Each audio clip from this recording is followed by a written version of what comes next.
My name is Jovita Kimbrough, and I am an aspiring creative writer. I've always wanted to be a writer ever since I was 5 years old. My main objective in life is to be a very successful screen and play writer.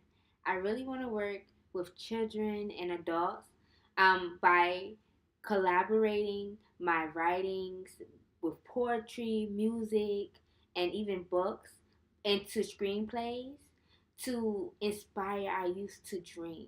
Robert Greene's Mastery is a very interesting book. From the first one, Returning to Your Original Origins, this stated that this inclination can sometimes become clear through a particular activity that brings with it a feeling of heightened power. And for me, it had to be when I was in third grade and I wrote my first book. At that point, I knew that I wanted to be an author and I wanted to work with writing because when I won, and I won over fifth and fourth graders, that made me feel like this is my niche, which here occupied the perfect niche. This strategy basically touched based on how we all maneuver from different paths, but what we go through and how we go through them, it kind of sets us where we're going to be. It's almost like our own personal journey. And I went through so much dealing with customer service to PR to transferring schools to changing my major to radio and television production to writing for radio and television to writing my own personal screenplay and writing books and going deeper into my poetry.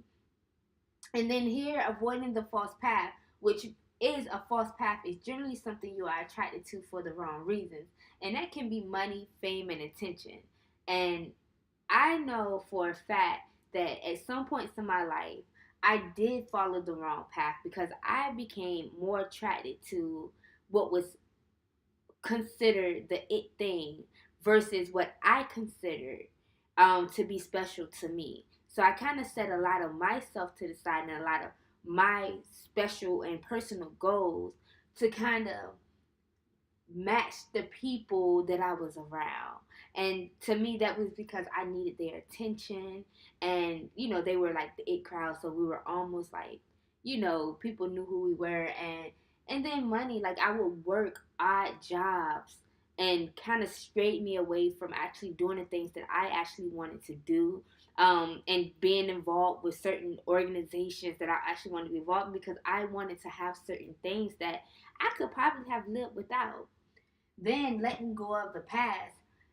I love how it said in the book that you are on your own.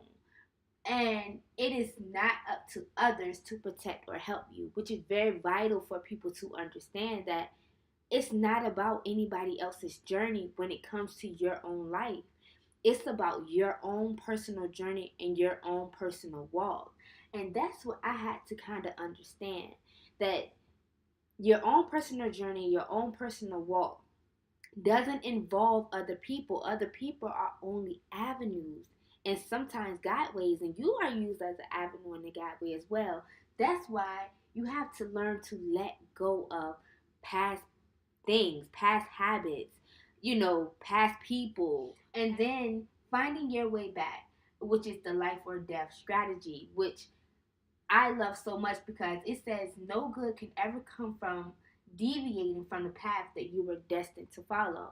So when you are walking on your path, like when I started in third grade with my book, if I deviated from that, and if I would have said, hey, I'm gonna instead of getting my major in this, I'm gonna get my major in education, I would not be as fulfilled as I am being filled today. The goals that I want to accomplish within these 3 weeks are this being a little bit more in depth in the discussion. When we do the discussion board, I definitely want to engage a lot more with my fellow classmates, network with them, and understand because that is going to help me within these next 3 weeks to kind of like get a better understanding of how to master my craft a little better because we learn from each other and you never know who you're going to meet.